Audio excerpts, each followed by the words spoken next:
dit tout à l'heure et je le dirai encore, pour moi, David Ginola est éternel. Bernard Lama relança la main sur sa poitrine, contrôle inter, externe, long de la ligne, rentrée, lucarne. Bravo, pardon monsieur.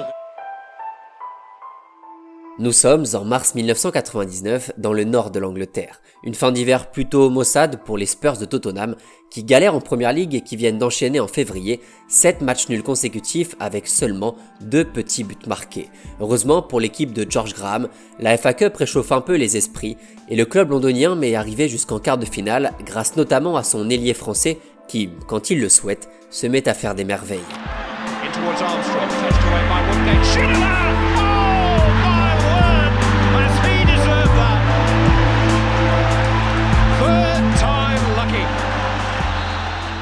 Tottenham joue alors à Barnsley, c'est juste ici, un club qui n'est pas en Première Ligue et qui va pourtant causer bien du souci aux coéquipiers de Sol Campbell et de Chris Armstrong.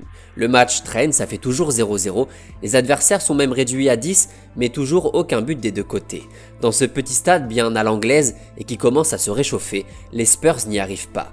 À quelques jours de disputer la finale de la Coupe de la Ligue, Tottenham est peut-être déjà ailleurs et va s'en remettre à son joueur frisson par excellence, à son ailier de 32 ans que les Espagnols surnommaient sobrement El Magnifico.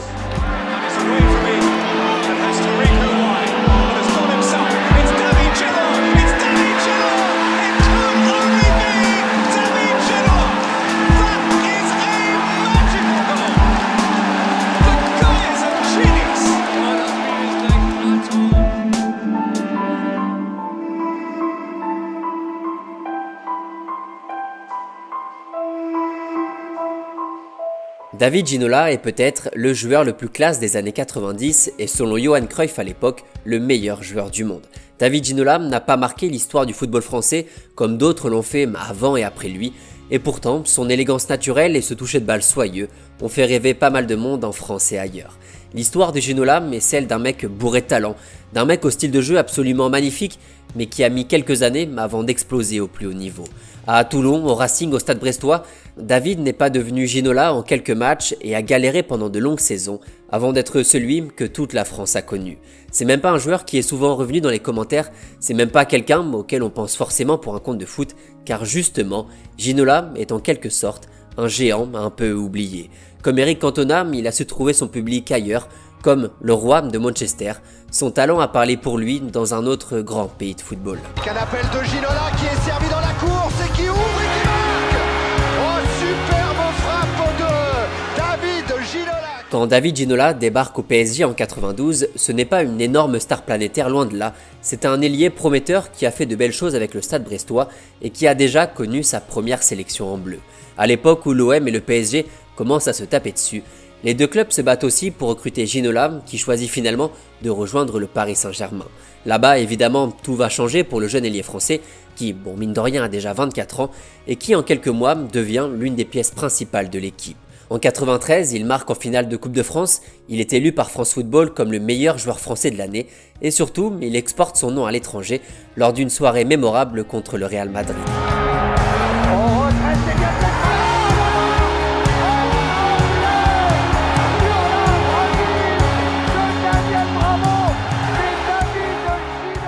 Ce match dingue disputé au Parc des Princes, parmi les plus mythiques de l'histoire du club, est remporté 4-1 par les Parisiens alors qu'ils avaient perdu 3-1 lors du match aller. Ça y est, David Ginola est devenu quelqu'un, il forme avec Georges Weah un duo dévastateur sur le front de l'attaque parisien pour le plus grand plaisir des supporters. Cet ailier gauche percutant pratique un football aérien, gracieux, spectaculaire, parfois un peu trop égoïste c'est vrai, mais quand il se met à cavaler sur son côté, le parc frissonne et c'est de loin le plus important. En 94, son importance est de plus en plus croissante dans les performances du PSG. Il est tout simplement élu meilleur joueur de la première division et avec 13 buts marqués, c'est lui le meilleur buteur du club. Monsieur, il est footballeur, il s'appelle David Ginola. Le voici, c'est un attaquant.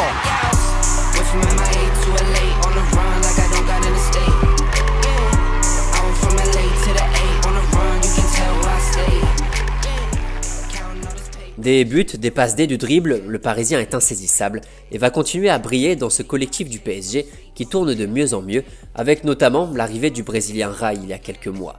En 94-95, le PSG joue le podium de Ligue 1, mais reste toujours un peu loin du FC Nantes et sa fameuse saison presque parfaite, et le club de la capitale joue surtout sur plusieurs tableaux. Le club va remporter la Coupe de France et la Coupe de la Ligue, David ramasse quelques trophées, ça fait déjà 4 avec le PSG, et surtout découvre le bonheur de disputer la Ligue des Champions. Ah ouais, super Ginola! Le PSG tombe dans une poule abordable mais pas si facile, avec le Bayern Munich, le Spartak Moscou et le Dynamo Kiev, et va juste rouler sur tout le monde. Après une phase de poule parfaite, avec 6 victoires en 6 matchs, dont ce bijou de Georges Weah. Georges encore, il est passé, il est passé.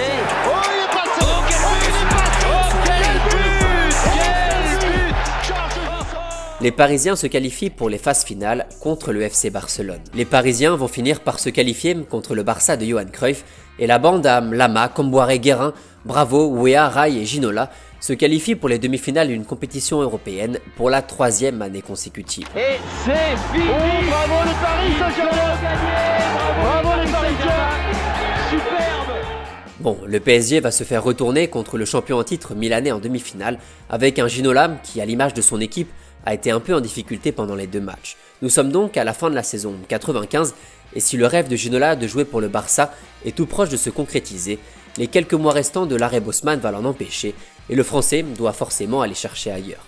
Mais du coup, vous allez peut-être me dire pourquoi est-ce que Ginola quitte le Paris Saint-Germain alors qu'il semble être au meilleur de sa forme, que le club fonctionne super bien en ayant battu 2 fois le Real et 1 fois le Barça en 3 ans. Bah, la réponse elle est toute simple, c'est que Ginola, en France, n'est plus vraiment chez lui. Quelques mois après la fameuse victoire face au Real en 93, s'est disputé un match dont toute la France se souvient. Lors des éliminatoires pour la Coupe du Monde 94, les Bleus affrontent la Bulgarie et doivent absolument remporter la rencontre, ou au moins faire match nul, pour espérer voir le mondial aux États-Unis. Ginola n'est même pas titulaire pour ce match, alors qu'il avait envoyé ce genre de frappasse contre Israël quelques semaines plus tôt. David Ginola face à Alphon. Ouais, ben oh, qu'elle est belle! Oh, qu'elle est belle! Et assiste donc depuis le banc à ce match plein de tension. Cantona ouvre le score, Kostadinov égalise juste avant la mi-temps. Ginola remplace JPP à la 68e minute. Et malgré une prestation loin d'être rassurante, les Bleus semblent se diriger vers la qualification avec ce match nul. Sauf qu'à la 89e minute, Ginola, plutôt que de jouer la montre près du poteau de corner bulgare, décide de centrer mais c'est beaucoup trop long et sur la contre-attaque, la Bulgarie se procure une dernière occasion.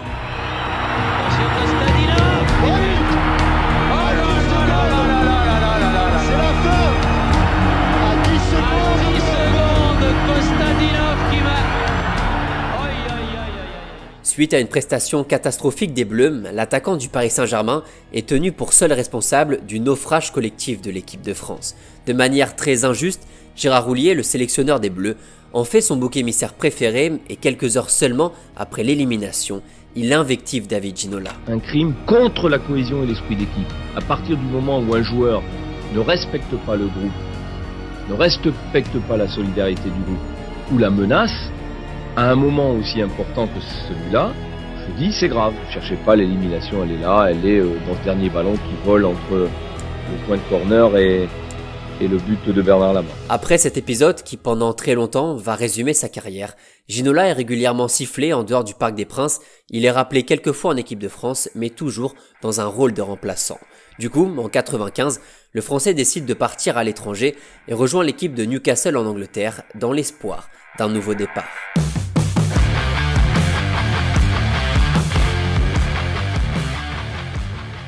Disons que Ginola ne va pas mettre 10 ans à s'intégrer en Première Ligue.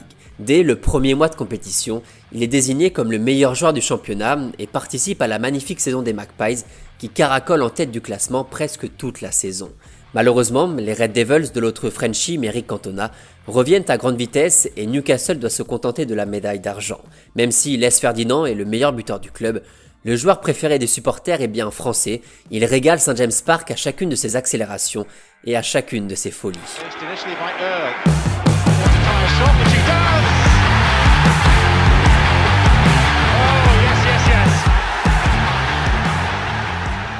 Avec son joli numéro 14, hommage à son idole de jeunesse, Ginola se régale sous les ordres de Kevin Keegan, mais ce dernier va démissionner et le nouvel arrivant, Kenny Dalglish, n'est pas vraiment un grand fan de l'ailier français. Il ira même jusqu'à raconter que c'est Alan Shearer en personne, qui venait d'arriver au club à l'époque, qui aurait poussé l'entraîneur à se séparer de Ginola pour faire de l'anglais la vraie star de l'équipe. I don't think so, no. We have all the players have in their mind the final result last year. We finished second. 5 points now is nothing because in the second part of the season maybe it will be hard for us. Après sa non-sollicitation pour l'Euro 96 et cette nouvelle désillusion, le Français décide de rebondir chez les Spurs dans une équipe qui a un peu de mal à retrouver de sa superbe. On peut comprendre sa déception à l'époque d'avoir été mis de côté par Newcastle et Ginola va tout faire pour repartir de l'avant. La première année est un peu compliquée collectivement. Tottenham finit 14e de Premier League, ne remporte aucun trophée et Ginola doit composer avec plusieurs attaquants différents qui se blessent chacun leur tour. À 32 ans, on sent bien que la carrière de l'ancienne star du PSG tourne un peu au vinaigre, sauf qu'un petit miracle va se produire. Bon, collectivement c'est toujours pas ça, les entraîneurs se succèdent et le club a du mal à trouver un peu de stabilité, sauf que Ginola, lui, va être absolument monstrueux. Dans ce marasme collectif proposé par les Spurs, le Français sort complètement du lot et semble pratiquer un autre sport que les autres. Il y avait des matchs comme ça où Ginola jouait presque tout seul.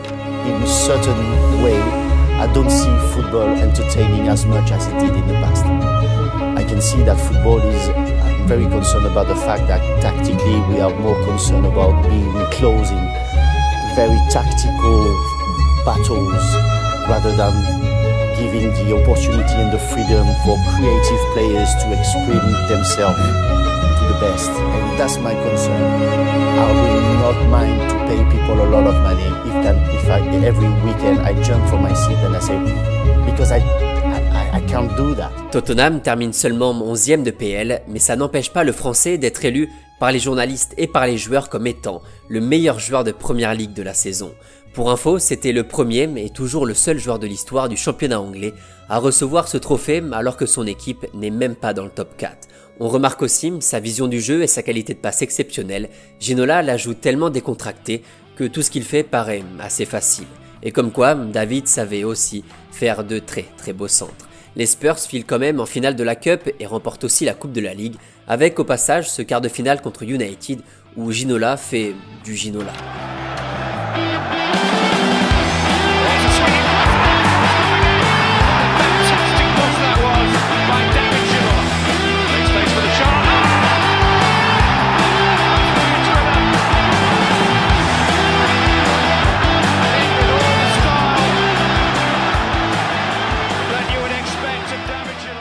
La suite sera moins prestigieuse, sa dernière saison à Tottenham ressemble un peu à la première, et le club décide contre ses attentes de le transférer alors même que les supporters l'adorent. Contre quelques petits millions de livres, Ginola rejoint l'équipe d'Aston Villa avec pour objectif de se relancer, et malgré quelques coups d'éclat, la machine ne repartira jamais.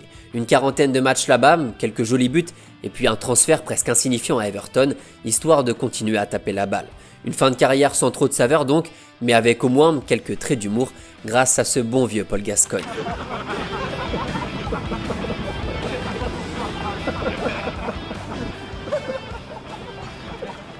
Quand Ginola arrive chez les Toffees, Gascoigne se moque de ses cheveux et fait rire un peu tout le monde à l'époque. En 2002, l'ancienne égérie de FIFA 97 décide d'arrêter pour de bon sa carrière, une carrière un peu bizarre avec toujours au fond ce petit goût d'inachevé. Qu'est-ce qu'on peut dire de plus sur la carrière de David Ginola? Pas grand chose en fait, c'est juste l'histoire d'un footballeur qui avait clairement quelque chose en plus, mais qui n'a pas pu montrer suffisamment cet incroyable talent. Ailier gauche plein de grâce avec les épaules bien hautes et ce toucher de balle que les Anglais qualifiaient de majestic.